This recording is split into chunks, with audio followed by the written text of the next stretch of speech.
Kutibu ugonjwa wa valvu za moyo kwa kutumia taratibu za transcatheter kumekuwepo kwa muda mrefu kupitia valvotomy ya mitral, lakini uwezo wa kubadilisha valvu ya aorta kwa TAVI au TAVR kama inavyojulikana umekuwa maarufu sana kwa takriban muongo mmoja uliopita.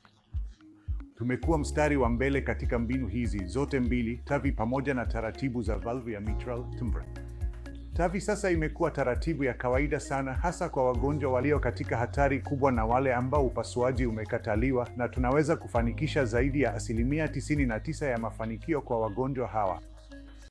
Wengi wa wagonjwa hawa ni wazee sana, dhaifu sana, na tunalazimika kuchukua tahadhari kubwa sana tunapofanya upatikanaji wa mishipa ya damu katika taratibu hizi. Tunafurahi kusema kwamba matokeo yetu yamekuwa sio tu mafanikio ya haraka, bali pia ya muda mrefu. Matokeo yalikuwa ya kuridhisha. Kuona wazee sana wenye umri wa miaka 80 wakiwa na matatizo makubwa, halafu baadaye kuwaona wakitembea nyumbani kwao ni jambo la kuridhisha sana.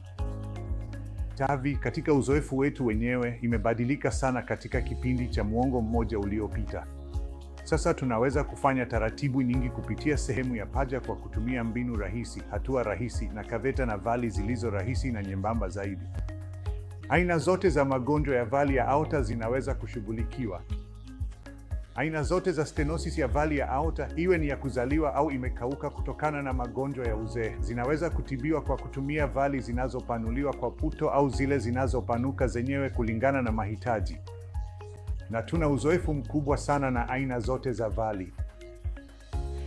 Kwa wagonjwa wa TAVI ambao wameachwa na uvujaji kidogo, baadhi yao wanatoka sehemu mbalimbali duniani kuja kituo chetu. Tunawatibu kwa kufunga uvujaji wa paravalvular kwa kutumia plugs za mishipa ya damu.